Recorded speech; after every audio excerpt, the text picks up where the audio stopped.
Netanyahu नया Hitler है, ये नारे दुनिया के अलग अलग कोनों में लगने लगे हैं। पोलैंड में बकायदा इजराइल को नरसंहारी बताया गया है और वहीं दूसरी तरफ स्पेन में पोस्टर्स लगने लगे हैं नेतन्याहू के हिटलर के लुक में। हिटलर की वेशभूषा में नेतन्याहू को प्रदर्शित किया जा रहा है, दिखाया जा रहा है और ये बताया जा रहा है कि कैसे मौजूदा वक्त में नेतन्याहू एक हिटलर की भूमिका निभा रहे हैं। और वहीं दूसरी तरफ स्पेन ने यह भी कह दिया है कि ईरान के खिलाफ अगर कोई भी फैसला, गलत फैसला लेने की कोशिश की गई तो उस पर वो वीटो कर देगा।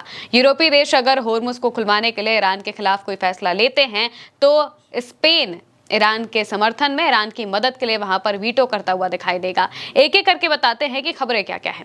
दरअसल नेतन्याहू जिस तरीके से गाजा में नरसंहार कर रहे हैं, इजराइल की तरफ से जो लेबनान में किया जा रहा है, 232 लोग एक झटके में खत्म हो गए क्योंकि इजराइल ने वहां पर बमबारी कर दी थी।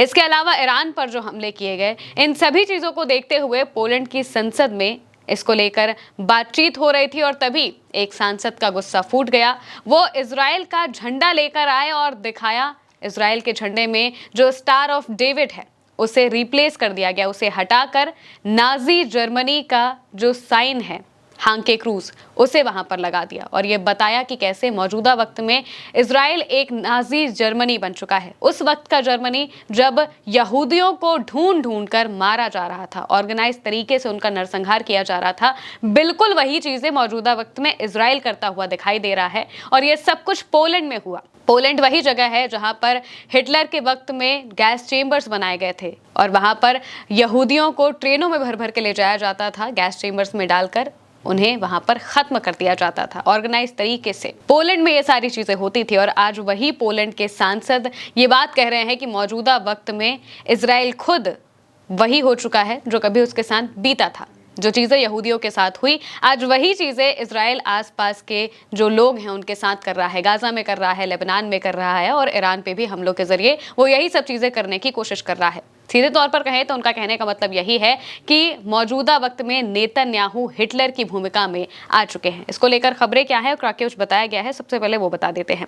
इसको लेकर लिखा गया है प्रेस टीवी के हवाले से बताया गया है कि Polish MP Konrad Berkowicz used the parliamentary speech to point out Israeli genocide in Gaza and wars against Iran, Lebanon and Yemen, saying the Israeli regime is the new third reich and its flag should look exactly like this। एक झंडा वो दिखाते हैं और झंडा दिखाते हुए वो कहते हैं कि मौजूदा वक्त में इजराइल का झंडा ऐसा दिखना चाहिए क्योंकि इजराइल यही सारी चीजें कर रहा है जो चीजें कभी नाजी जर्मनी ने की थी। हिंदी में बताया तो उन्होंने कहा, पॉलिश सांसद कॉनराड बेरोविच ने संसद में अपने भाषण के दौरान गाजा में इजराइल द्वारा किए जा रहे नरसंहार और ईरान, लेबनान और यमन के खिलाफ छेड़े गए युद्धों की ओर इशारा करते हुए कहा कि इजरायली शासन नया थर्ड राइक है और इसका झंडा बिल्कुल ऐसा ही दिखना चाहिए। झंडा दिखाते हुए वो यहाँ पर नजर आते हैं।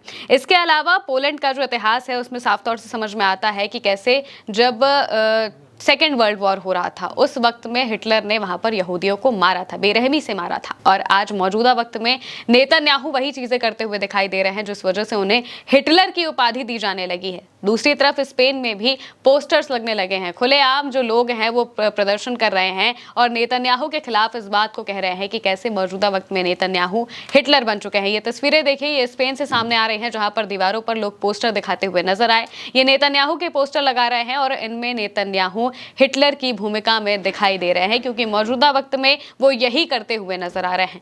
लेबनान में एक के बाद एक हमले किए गए, हजारों लोगों की जान चली गई है अब तक। इसके अलावा भी लगातार वहां पर गांव के गांव इजराइल ने तबाह कर दिए हैं क्योंकि वो जमीन चाहता है, वो ग्रेटर इजराइल बनाना चाहता है। जमीन का भूखा इजराइल मौजूदा वक्त में लोगों को चींटियों की तरह मार रहा है और इस पर पूरी दुनिया चुप है, कोई कुछ नहीं कह रहा है। लेकिन अब धीरे धीरे पूरी दुनिया को भी ये दिखने लगा है कि कैसे मौजूदा वक्त में इजराइल हिटलर बनता जा रहा है और लोगों को मारने की कोशिशें कर रहा है। इसी वजह से अब जगह जगह पर नेतन्याहू के खिलाफ प्रदर्शन भी होने लगे हैं और जो देश हैं वो भी इजराइल के खिलाफ आवाज उठाते हुए दिखाई दे रहे हैं। इटली के प्रधानमंत्री जॉर्जिया मेलोनी ने एक दिन पहले ही इजराइल के साथ सारे जो मिलिट्री संबंध थे वो पूरी तरह से खत्म कर दिए और इसके बाद अब दिखाई दे रहा है कि पोलैंड में भी इजराइल के खिलाफ जो बयानबाजियां हैं वो तेज हो गई हैं। ये उस वक्त हुआ जब पोलैंड में इसको लेकर बातचीत चल रही थी। जो खबर है उसका मतलब ये है, कहा जा रहा है कि जो पोलैंड पोलैंड की संसद है, इसे सेज्म कहा जाता है। यहाँ पर जो पोलैंड के सांसद हैं उन्होंने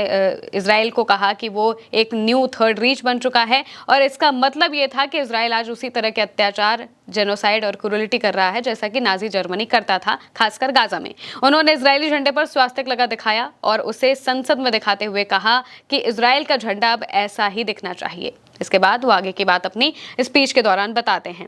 इसके अलावा स्पेन को लेकर जो खबरें सामने आ रही हैं उसमें पोस्ट करते हुए लोग लिख रहे हैं कि in Spain they have started hanging posters in the streets with Hitler Netanyahu, यानी कि नेतन्याहू को अब हिटलर कहा जाने लगा है। दूसरी तरफ स्पेन को लेकर एक और खबर ये सामने आई है कि मौजूदा वक्त में स्पेन ने साफ तौर से कहा है कि अगर नाटो ईरान के खिलाफ किसी तरह का कोई फैसला लेने की कोशिश करेगा होर्मुज को लेकर, तो सीधे स्पेन उस पर वीटो कर देगा।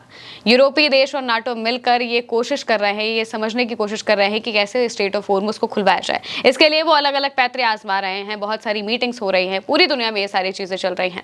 इसी बीच स्पेन ने साफ तौर से कहा है कि अगर ईरान के खिलाफ कोई ऐसा कानून लाने की कोशिश की जाएगी, कुछ भी ऐसा प्रस्ताव लाने की कोशिश की गई जिसमें ईरान का नुकसान हो और जबरदस्ती ईरान से होर्मुज छीनने की कोशिश की जाए, तो हम उस पर सीधा वीटो कर देंगे। खबर में क्या लिखा है देखिए, लिखा हुआ है Spain said we will veto any NATO operation in the Strait of Hormuz. The Spanish government announced on Monday that it will use its veto power within the NATO alliance if any operational plan is proposed for deploying forces or conducting military missions in the Strait of Hormuz. Madrid has stated that it consider escalating tension in the Persian Gulf dangerous and calls for a diplomatic solution to the ongoing crisis. कहने का मतलब यह है कि वो बता रहे हैं कि अगर नाटो ने कहीं से भी ऐसा कोई भी फैसला लिया जिसके जरिए होर्मुज में वो सेना भेजने की कोशिश करेंगे, ईरान के खिलाफ वो अपनी सेना को खड़ी करने की कोशिश करेंगे, तो ऐसे फैसले पर तुरंत स्पेन जो है वो वीटो कर देगा, यानी कि मना कर देगा।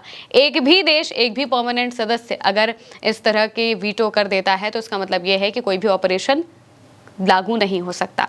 इससे पहले हमने देखा था कि यूएन में जो चीन और रूस है उन्होंने वीटो किया था ईरान के खिलाफ होर्मुज को लेकर, जो प्रस्ताव लाया गया था उसको लेकर चीन और रूस ने वीटो किया था और साफ तौर से कहा था कि इससे ईरान को दबाने की कोशिश की जा रही है और ईरान के पास अधिकार है कि वो अपना बचाव कर सके। इसके बाद अब अगर यूरोपीय देश ऐसा करने की कोशिश करेंगे, क्योंकि मौजूदा वक्त में स्ट्रेट ऑफ होर्मुज की वजह से पूरी दुनिया में क्राइसिस बढ़ते जा रहे हैं और वहां पर अमेरिका ने अलग से अपने ब्लॉकेट्स भी लगा दिए हैं क्योंकि वो होर्मुज को खुलवाना चाहते हैं। अब पूरी दुनिया चाहती है कि होर्मुज किसी तरीके से खुल जाए, खासकर जो यूरोपीय देश है वो इसको लेकर मीटिंग्स करने लगे हैं और ये भी कहा जा रहा है कि अमेरिका से हटकर एक नया अलायंस बनाने की तैयारी भी है जिसके जरिए होर्मुज को सुरक्षित रखने की कोशिश की जाएगी। लेकिन अगर इस पूरे मामले के दौरान कहीं से भी ईरान के खिलाफ कोई भी फैसला लिया गया, मिलिट्री उतारने की कोशिश की गई, तो तुरंत स्पेन उस पर वीटो करता हुआ दिखाई देगा।